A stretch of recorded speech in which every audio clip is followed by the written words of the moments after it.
De una vez. Ok, entonces nosotros instintivamente entendemos cuando el agua transparente, cuando vemos agua transparente, que es agua que podemos tomar, cuando vemos agua pantanosa, agua opaca o agua turbia, nosotros instintivamente sabemos que no debemos tomarla, ¿verdad? O que debemos hacer algún tipo de tratamiento. ¿Qué dice la regulación nacional o qué regulación nacional tenemos para respecto a la turbiedad, ¿verdad? Básicamente es para el agua potable esto. Tenemos en Costa Rica el reglamento para la calidad eh, del agua potable, que es el 38924-S, y en Estados Unidos tenemos tres reglamentos, los cuales hablan de la calidad del agua, ¿verdad? De la calidad del agua que podemos tomar. Ok.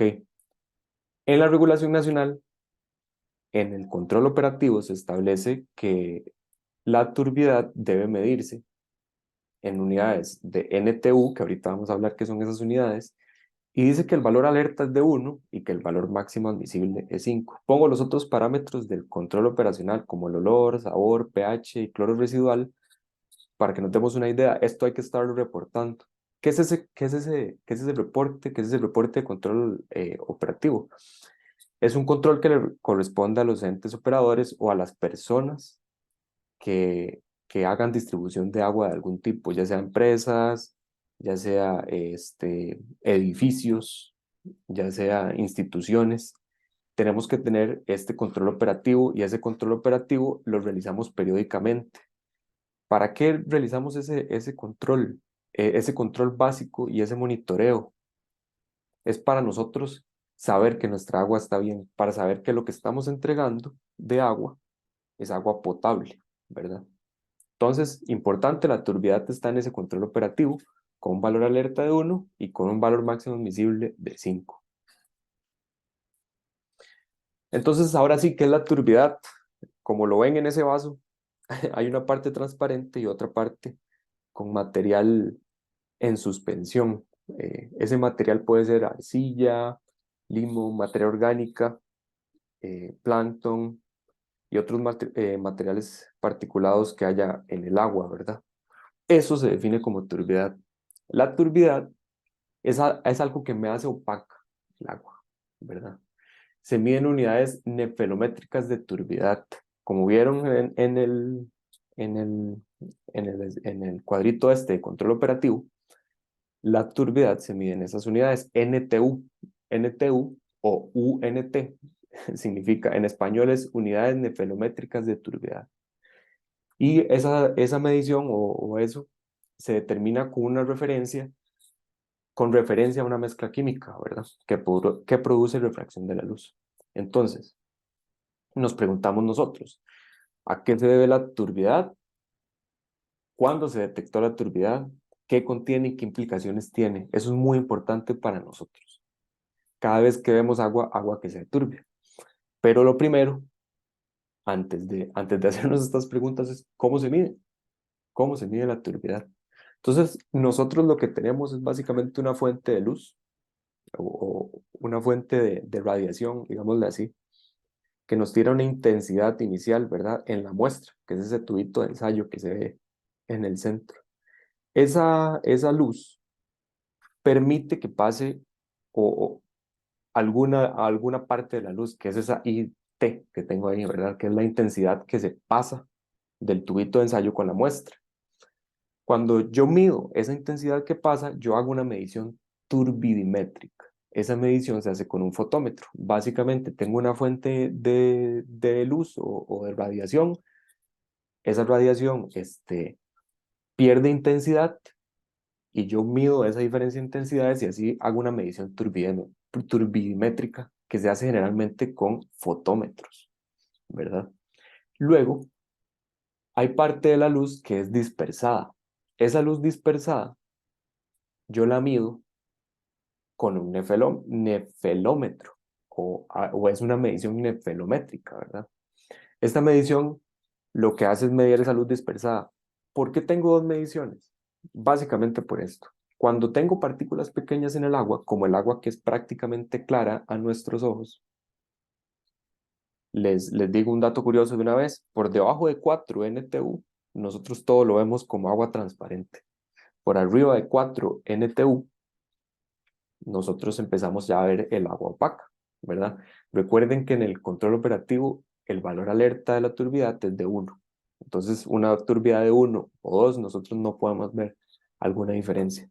Entonces, cuando nosotros tenemos partículas pequeñas, nosotros lo que hacemos es medir esa luz dispersada. ¿Por qué? Porque es mucho más precisa que la diferencia de intensidades que le digo en la medida de arriba, la medición turbidimétrica.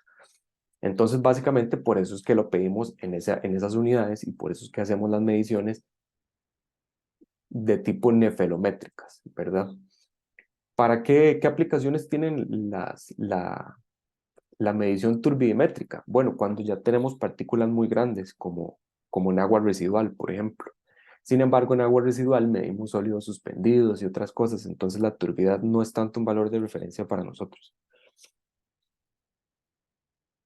Ahora sí, vamos a ver este cuadro que nosotros hicimos. Es un cuadro tiene bastante información. Voy a tratar de verlo rápido, igual, y no saturarlos con mucha información, pero esto es básicamente lo que pasa cuando nosotros detectamos turbidez en agua, ¿verdad? O cuando estamos haciendo el estudio de algún caso en el que, bueno, tenemos que dar una solución o tenemos que saber de dónde viene, ¿verdad? Básicamente, nosotros vemos lo siguiente. La fuente de agua, que en este caso, o más bien, el punto de detección de la turbidez, la fuente de la turbidez, las implicaciones en la calidad del agua y las implicaciones en el tratamiento y el manejo, ¿verdad? Ok, entonces asumamos que nosotros, por ejemplo, detectamos turbidez en la fuente de agua, ya sea pozo, ya sea una naciente, el río, ¿verdad? Entonces nosotros empezamos a preguntarnos, ¿de dónde viene esa turbidez, verdad? Podemos decir que son partículas inorgánicas, como polvo, por decirlo así, o un material particulado que venga de piedras, del suelo, de arcilla, que es muy común. Podemos decir que son residuos, pueden ser residuos humanos y de ganado, desechos industriales, materia orgánica o crecimiento biológico, por ejemplo, algas, ¿verdad? ¿Qué implicaciones tiene la calidad? Bueno, si son partículas inorgánicas, eso puede tener impacto en el pH, en la alcalinidad y la dureza. Podemos ver metales u óxidos como hierro, manganeso, el mismo arsénico, y podemos tener consecuencias en el aspecto y el sabor del agua, ¿verdad? Pueden ser deficientes. No sé si ustedes han visto un agua con mucho manganeso, el agua ya se empieza a ver como en aquel vaso, con un particulado como color negro, ya ni siquiera es como de ese óxido de hierro que uno está acostumbrado. Este, entonces, ¿qué implicaciones tiene en el tratamiento? Bueno, si usted está haciendo tratamiento, por ejemplo, asumamos que usted es una empresa en la que empieza a salir hierro y manganeso o empieza a haber turbiedad y detectamos que la fuente de la turbidez es de materia orgánica. Bueno, usted tiene procesos de coagulación, floculación o sedimentación. Si tiene, tenemos que ajustarlos. Si no tuviera, ¿será que requiere un filtro o será que ya tiene filtro y ese filtro requiere lavarse? ¿Será que usted tiene un filtro de remoción de hierro manganeso? ¿Será que hay que ponerlo?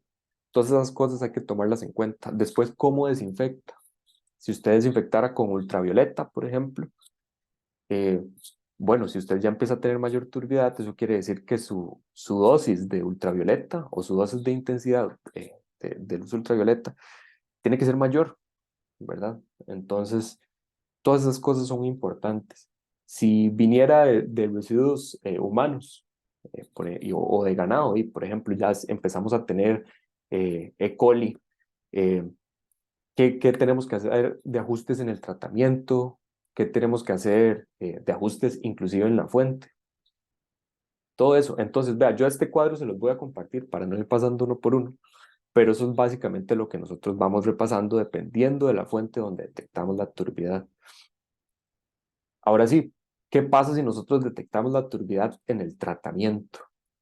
No la detectamos en la fuente, sino que ya en el tratamiento después de esto. tenemos otra serie de implicaciones.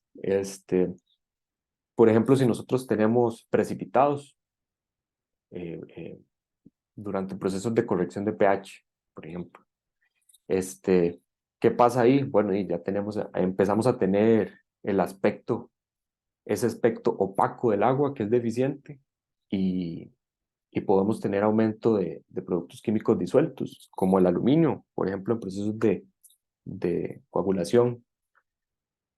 ¿Qué, ¿Qué es lo que nos indica eso? Que el tratamiento está siendo ineficiente, que estamos botando la plata, que estamos haciendo regulación de pH mal, por ejemplo. Si nosotros empezamos a detectar que eso es producto de oxidación de sustancias, qué sé yo, estamos haciendo tratamiento de desinfección con cloro y nosotros nunca dosificamos cloro bien, pero apenas empezamos a dosificar cloro bien, empieza a salir algo anaranjadito o algo negro. Eso quiere decir que el cloro que estamos dosificando ahora bien está oxidando partículas de hierro, manganeso y arsénico, ¿verdad? Entonces, ¿qué pasa? Eso se empieza a ver, se empieza a depositar en los tanques, se empieza a depositar ya después en los vasos de agua de la gente o del usuario final. Tenemos que ver, ok, si ya sabiendo que dosificando cloro bien tenemos eso, bueno, el cloro se nos está consumiendo en oxidando algunos elementos. Entonces lo mejor sería eliminar esos elementos, que verdad, primero se oxidan antes de eliminarlos, y luego hacer desinfección, porque si el cloro se me consume solo oxidando algunos elementos, la desinfección de nosotros no está siendo tan eficiente. Eh, Después, ¿qué pasa si nosotros empezamos a tener, eh, por ejemplo, parte de lo que dosificamos se convierte en nuestra turbidez?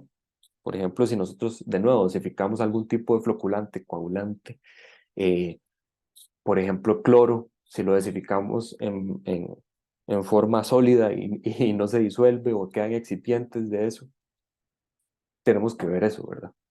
En el tratamiento. Y después, nosotros podemos detectar turbidez en el sistema de distribución. ¿A qué me refiero con el sistema de distribución? Pues con la red de tuberías, ¿verdad? Que distribuyen al usuario final. Si nosotros detectamos, por ejemplo, con la turbidez, tenemos nuestro sistema de tratamiento, tenemos nuestra fuente, la turbidez ahí está todo bien, pero empezamos a detectar turbidez más adelante en el sistema, en un usuario nos empieza a decir que el agua les empieza a llegar sucia o que les empieza a llegar con partículas, con óxidos. Bueno, ¿qué vemos ahí? Les empieza a llegar con tierra de repente, pero la fuente está bien y el tratamiento está bien. ¿Qué puede ser? Bueno, se nos puede estar metiendo agua sucia en alguna parte, que tengamos una tubería rota y se empiece a meter tierra, por ejemplo. Podemos tener algún tipo de reflujo en la tubería, o sea que en parte de nuestro sistema se está devolviendo agua y se está devolviendo agua sucia. Puede ser que sean incrustados como biofilm en la tubería, puede ser que sea lodo o sedimentos ya acumulados en la tubería. ¿Por qué pasa esto? Porque imagínese que usted tiene un montón de suciedad en la tubería, ¿verdad? Entonces, de repente, usted tiene que cortar el suministro o se corta el suministro de la fuente y la tubería queda vacía y esta se empieza a expander y contraer ya sin agua. Entonces se empieza a remover la suciedad. Después, cuando usted mete el agua y el agua llega a presión, empieza a remover toda esa suciedad y esa suciedad es la que le llega a la gente, ¿verdad? Eh, por eso es que es importantísimo medir la turbidez porque a usted le permite reconocer todas estas cosas. Si en su sistema de distribución, cada vez que se quita el agua hay un montón de turbidez, quiere decir que hay que hacer algo con esa tubería. Está muy sucia o está llena de óxido, por ejemplo, si es tubería de hierro negro. Ok, son cuidados y son cosas que la turbidez nos ayuda a detectar y a detectar tempranamente. Lo bueno de la turbidez es que ella se mide precisamente y se puede medir continuamente. Entonces, es un buen valor para ver todos esos parámetros. Por ejemplo, ¿qué pasa si usted detecta que en realidad lo que tiene es una contaminación externa? Ya eso es un problema mayor. Por ejemplo, una empresa que monitoree la turbiedad en su sistema de distribución puede detectar todos estos problemas y puede detectarlos rápido. Es un problema si usted no lo mide y usted, por ejemplo, como hace mucha gente, mide la turbiedad tal vez una vez al mes, una vez cada 2 meses, porque se olvidan de eso, que en el reglamento está como parámetro de control operativo. Entonces, usted la mide tampoco, que detecta sus problemas casi que de pura suerte. Entonces, si usted detectara uno de pura suerte, quién sabe ya cuánto lleva el problema. Eso es lo bueno del monitoreo continuo, ¿verdad? Entonces, importante del monitoreo de turbiedad, y es lo que quiero que se lleven de este cuadro o este esquema, es que pueden ser muchas fuentes, depende mucho del punto donde se detecte y tiene muchas implicaciones con el agua y muchas implicaciones con el tratamiento. La turbiedad nos puede indicar de nuevo contaminantes, puede indicar microorganismos, puede indicar que estamos teniendo contaminación externa en nuestro sistema, puede indicar que nuestro sistema no está siendo eficiente en el tratamiento, ¿verdad? Entonces, ¿cómo monitorear la turbiedad de manera inteligente? Como les dije antes, una de las fortalezas de la turbiedad es su capacidad para ser monitoreada de manera continua. Con resultados vinculados a sistemas de alarma automáticos, nosotros podemos tener respuesta, podemos tener alertas y podemos tener acciones correctivas cuando se detecten desviaciones de la turbiedad. De nuevo, se necesita un sistema que mida precisamente la turbiedad para valores hasta debajo de una NTU, ¿ok? Entonces, si nosotros tenemos un sistema de turbiedad bueno y eficiente, podemos detectar un montón de problemas. Y si tenemos sistemas que nos permitan generar alertas, mejor todavía, ¿verdad? ¿Qué sistemas tenemos nosotros? Por ejemplo, nosotros tenemos este sistemita que está montado en gabinete, en el que nosotros tenemos, por ejemplo, para el monitoreo de sistemas de tratamiento, tenemos monitoreo de pH, monitoreo de cloro y monitoreo de turbiedad en línea, ¿verdad? Entonces, ¿qué hace ese sensor? Básicamente pasa una muestra de agua continuamente y está midiendo la turbiedad continuamente. No solo la mide, sino que también la muestra en la pantallita que tiene, y además tiene su módulo de telemetría que le permite a usted no solo medir la turbiedad, tener un panel y tenerla ahí toda bonita, sino que la permite verlo usted continuamente en la nube con nuestros sistemas. ¿Para qué es eso? De nuevo, si usted tiene un sistema inteligente y un sistema que le permita generar alertas inteligente, como un sistema como el nuestro, usted va a reconocer rápido y fácilmente alteraciones en la turbiedad, desviaciones de su meta, valores alerta en la turbiedad que le permitan monitorear su tratamiento, monitorear su sistema de distribución, inclusive monitorear la fuente de agua. ¿Qué pasa? Por ejemplo, un ejemplo de esto y lo importante de esto, eh, por ejemplo, yo vivo en Guadalupe y en Guadalupe estamos teniendo un problema que cuando llueve, el AIA quita el agua. Entonces el AIA quita el agua, resulta que es porque se les está subiendo la turbiedad demasiado en la fuente. Ellos lo detectan cuando el tanque de agua, el tanque, digamos, de captación el buffer, ese tanque recibe toda el agua sucia y ellos empiezan a ver sedimento. ¿Cómo podría uno arreglar eso? Bueno, poniendo un medidor de turbiedad, básicamente midiendo la turbiedad antes de que entre al tanque continuamente, y apenas yo tenga agua muy turbia, bueno, descarto esa fuente. ¿Por qué digo descarto? O la desvío, porque bueno, a usted no le sirve recibir esa agua. Una vez que yo monitoreo la turbiedad y empiezo a tener ya problemas, como los está teniendo esa gente, lo mejor sería hacer un sistema de tratamiento. ¿Para qué? Para que cuando entre el agua turbia, desviarla a un sistema de tratamiento, no botarla, ¿verdad? Pero bueno, entonces así, eso es una aplicación práctica de la turbiedad.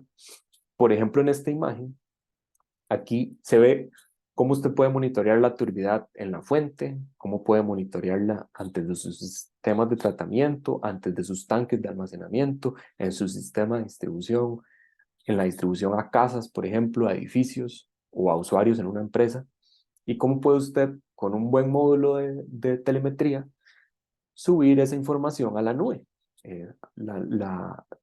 La plataforma que nosotros tenemos, por ejemplo, esta HOH Data, le permite hacer eso. Usted toma las mediciones, las toma en el punto que usted desee tomarlas, en cualquier punto, sin restricciones.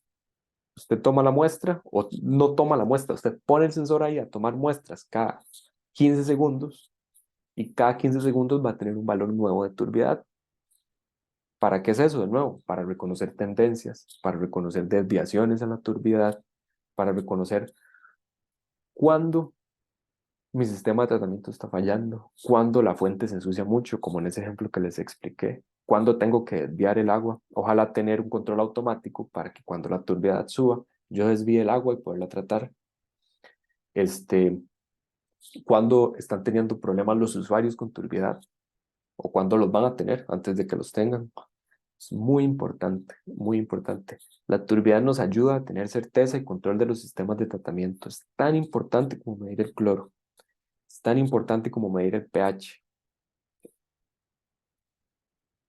Un ejemplo en un sistema de tratamiento y cómo nos ayuda la turbiedad ahí. Bueno, la turbiedad se utiliza como indicador, por ejemplo, para determinar la necesidad de retrolavado de un filtro multimedia. Los filtros multimedia son estos filtros como ustedes habrán visto los filtros de piscina, que tienen varios medios, por eso se llaman multimedia. Estos filtros, cuando se ensucian, generalmente requieren un retrolavado. Se llama retrolavado porque el agua ingresa en la dirección contraria del flujo normal del agua en el filtro, ¿verdad?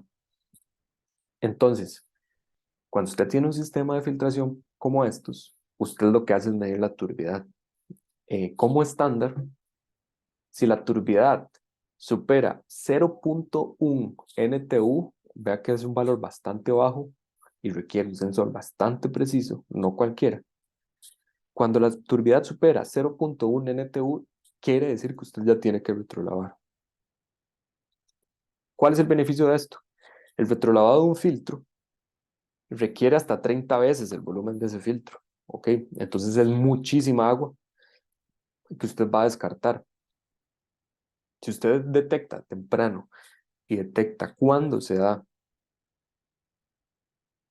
tiene que hacer el retrolavado, más bien, usted puede evitar el desperdicio de agua. ¿Por qué? Porque ¿qué se hace generalmente como práctica en la industria?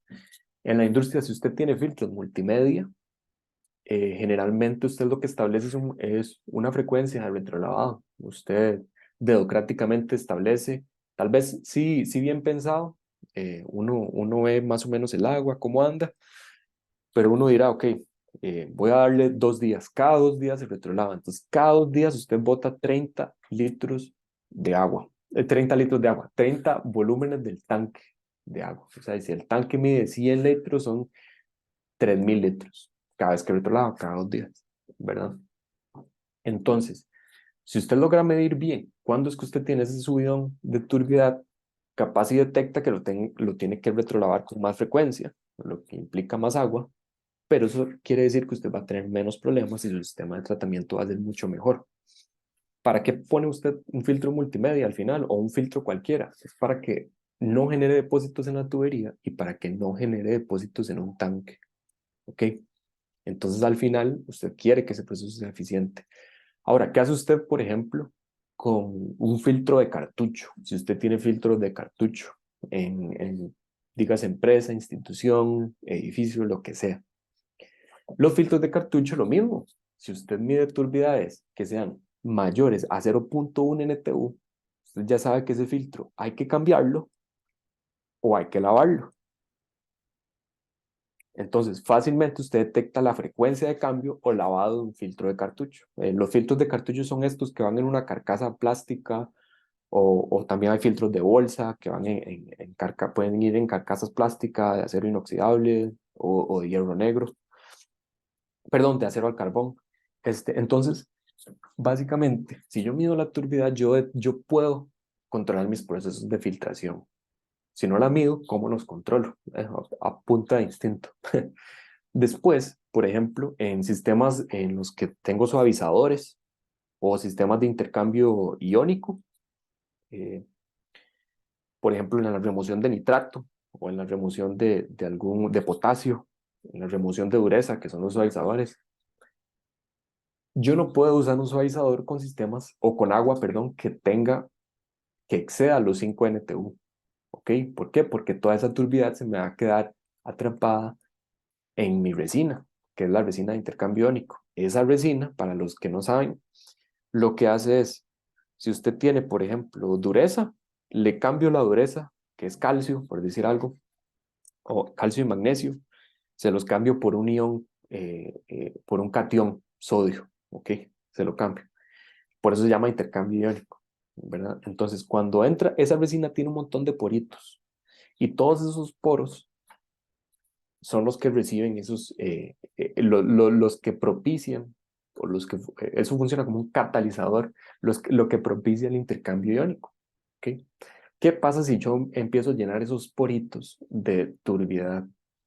Básicamente, ya no tengo intercambio iónico, ¿ok? Entonces, es muy importante, muy importante que nosotros midamos la turbidez en un sistema de intercambio iónico. ¿Por qué? Porque si el sistema pierde efectividad, uno asume que tiene que regenerarlo. La regeneración básicamente se hace con agua, con salmuera. Entonces es un desperdicio de sal, de agua, de nuevo, como los filtros, los retrolavados de los filtros. Entonces, importante controlar eso. Controlar eso. ¿Para qué? Para no desperdiciar agua y para tener un sistema eficiente. Si yo remuevo nitrato, tengo nitrato y tengo que removerlo. Bueno, tengo que tener mucho cuidado con eso, ¿verdad? Entonces, para sistemas también de ósmosis inversa o nanofiltración, la turbidez es un parámetro de control, ¿ok? Si yo tengo un sistema en el que tengo turbidez mayor de 1 NTU, yo no puedo usar o no debería estar usando ósmosis inversa o nanofiltración. ¿Qué quiere decir? Si tengo fuentes de agua con turbidez mayores a 1 NTU, lo mejor, lo mejor es hacer un pretratamiento del agua, ¿verdad? Antes de meterla a una membrana de ósmosis inversa, a una membrana de nanofiltración, que dicho sea de paso, son carísimas. Entonces lo mejor es para conservarlas y para tener un buen sistema de nanofiltración o de ósmosis inversa y mejorar su eficiencia. Inclusive los sistemas de ósmosis inversa, para los que estén interesados, se recomienda que no, su agua no, el agua o el agua que sea a tratar no pase de 0.2 NTU. ¿Okay? Después, para el sistema, para eh, sistemas de remoción de contaminantes, de nuevo como nitrato, arsénico, hierro y manganeso, es sumamente importante conocer la turbidez. ¿Por qué? Porque, de nuevo, estos sistemas funcionan, nitrato, por ejemplo, con resina, pero el arsénico, hierro y manganeso, que aunque se pueden remover con resina, no es lo mejor, tienen sistemas con medios catalíticos. Esos medios catalíticos, si yo le empiezo a meter turbidez, básicamente le quito espacio para que ellos remuevan el contaminante que yo quiero remover, arsénico, hierro o manganeso, ¿verdad? ¿Por qué lo menciono el arsénico, hierro y manganeso? Porque en Costa Rica tenemos mucho. Entonces es muy importante que si usted va a tener un sistema de hierro manganeso, se asegure de que la turbidez de su agua cumpla para que ese sistema funcione bien. Generalmente, por ejemplo, el AIA cuando saca licitaciones para estos sistemas, las estipula de manera que usted tenga que hacer un sistema de remoción de turbidez o de partículas. Entonces, antes de cualquier sistema de remoción de hierro manganeso que instale la IA, instala generalmente un sistema de remoción de partículas, ¿verdad?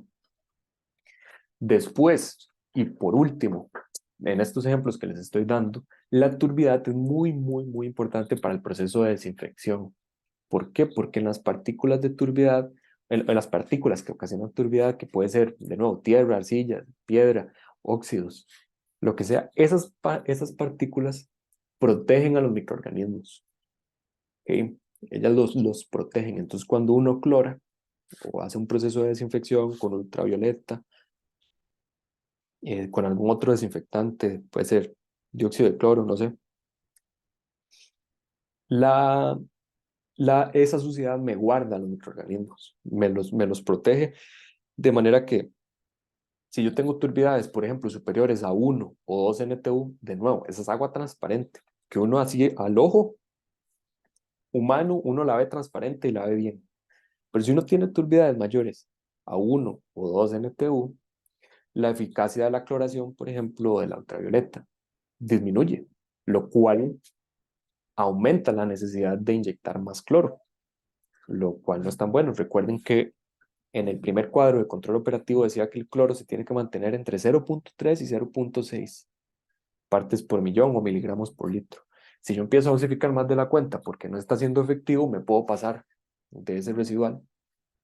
Y si, y si no me pasara ese residual, por ejemplo, puedo empezar a tener un montón de subproductos de la cloración, porque si la turbidez, por ejemplo, es ocasionada por orgánicos, esos orgánicos pueden empezar a reaccionar con el cloro y me pueden generar trialometanos, por ejemplo, que son malos para la salud.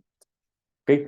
Entonces, de nuevo, la turbidez es muy importante para muchos sistemas de tratamiento y la turbidez tiene que monitorearse de manera inteligente.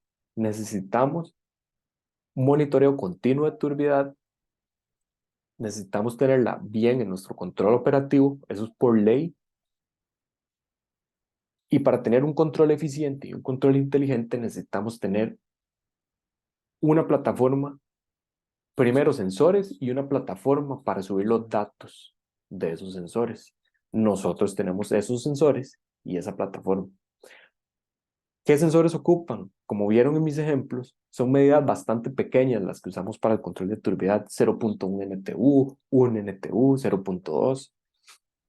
Entonces necesitamos sensores bastante precisos. Y para encontrar un sensor bastante preciso que mida de manera continua y que además me permita subir los datos a la nube, ¿por qué digo yo la nube? De nuevo, por lo que les decía antes, no, de nada sirve si usted mide la turbidez y usted la tiene en una pantalla y al final lo que va a hacer es tener a alguien apuntándola en una bitácora cada vez que se acuerde. Lo mejor que puede hacer usted es tener algo que le registre todos esos datos, se los almacene y que se los grafique, que ojalá le genere alertas, que ojalá le permita hacer análisis de tendencias. Entonces, nosotros tenemos todo eso. Nosotros tenemos los sensores y tenemos la plataforma HOH Data, ¿verdad? HOH Data, esto es un ejemplo. HOH Data básicamente le permite a usted subir todos los datos, le permite tener visualización de dónde está una planta, de dónde está su sistema de tratamiento, dónde está el sensor instalado, cuáles son las medidas del sensor. Por ejemplo, aquí estas son las medidas de septiembre. Le permite hacer histogramas. ¿Por qué histogramas? Porque, bueno, usted sabe que en análisis de datos, usted tiene que ver dónde están ubicados los datos. No siempre están en el promedio o en la media. Tiene que ver cuándo tuvo eventos, que para eso sirven esos diagramitas de mapa de calor y demás. Entonces, básicamente nuestra plataforma, usted le permite tener todo eso automatizado. La medida de turbidez, cuándo tiene problemas con cualquier parámetro, no solo la turbidez. En este ejemplo, en realidad, no tengo medida de turbidez, pero, de nuevo, le sirve para ilustrar todos los parámetros que nosotros podemos medir y le permite ilustrar cómo monitorear un parámetro durante el tiempo, de verdad le permite conocer su sistema. ¿Qué pasa si usted lo monitorea manualmente? Por ejemplo, si usted monitorea la turbidez con un nefelómetro portátil, bueno, usted va a tener medidas cada vez que usted las haga, ¿verdad? Y eso ha comprobado ser un problema, por lo menos en mi experiencia, porque no es solo cuando usted tiene las medidas, sino cuando las apunta, o cuando hace las medidas, sino cuando las apunta. Y si usted las hace una vez al mes y las apunta cada 5 meses, básicamente no tiene medidas, ¿verdad? Entonces es muy importante, muy importante tener los datos disponibles, tener los datos disponibles.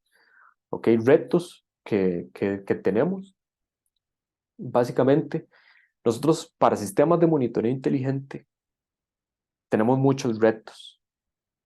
Sin embargo, estos retos no lo hacen imposible, sino que para nosotros más bien estandarizar o más o menos entender estos retos ha sido una herramienta para poder estandarizar nuestros procesos, ¿verdad? O nuestros sistemas.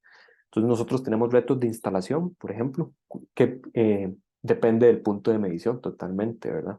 Tenemos retos en la implementación, que va mucho con la capacitación, las pruebas de campo, ver que el sensor que esté todo bien instalado, después el mantenimiento. Estos sensores, ya sea un sensor inteligente como el nuestro que mide continuamente, que permite subir los datos a la nube y que le permite a usted llevar esos registros así perfectos, o un sensor que sea de mano o portátil, todos esos sensores requieren mantenimiento y requieren calibraciones continuas. ¿Por qué requiere calibraciones? Bueno, usted necesita cerciorarse de que su sensor esté funcionando de la mejor manera o de la manera óptima, ¿verdad? Entonces, si su sensor funciona de manera óptima, usted puede garantizar su proceso y garantizar su proceso de medición. Todo sensor que usted tenga requiere calibración, muy importante. Y después, otro reto es la disponibilidad de los datos. Lo digo de nuevo, nada hace usted con medir turbiedad, con tener una frecuencia de medición de turbiedad, si al final no la cumple, porque eso cuesta, o si al final no la apunta los datos, o si al final, por ejemplo, usted en sus datos tiene mucha fuente de error, porque también lo bueno de los sensores, como los nuestros, es que a usted le permite instalar el sensor y eliminar el error humano de en medio. Entonces, usted ya no tiene que manipular muestras, ya no tiene que manipular nefelómetros, que por cierto son bastante caros los portátiles. Ya no tiene que estarle quitando las baterías porque se le dañan.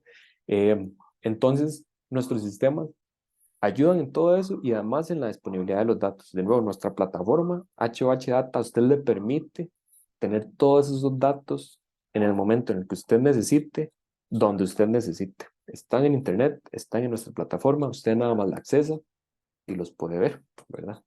Entonces, básicamente, y lo que quiero que se lleven es muy importante la turbiedad, de nuevo, es muy importante la fuente, tiene muchas implicaciones para el agua, tiene muchas implicaciones para nuestros sistemas de tratamiento, se requieren sistemas inteligentes para poderla medir y esos sistemas inteligentes llevan muchos retos de por medio. Sin embargo, facilitan muchísimo la medición de este parámetro tan complejo que es la turbiedad y que nos dice tantas cosas. ¿Ok? Vamos a ver. Y yo creo que esto es todo de la presentación. Ahí pueden ver este gabinete que se da a la izquierda. Es donde nosotros tenemos, donde nosotros, por ejemplo, tenemos nuestro sistema de turbiedad, medición de cloro y pH que les enseñé ahora. El que ven ahí al lado es un sensor de QO, sólidos suspendidos, más para agua residual, y tenemos nuestros transmisores ya por aparte, ¿verdad? Entonces,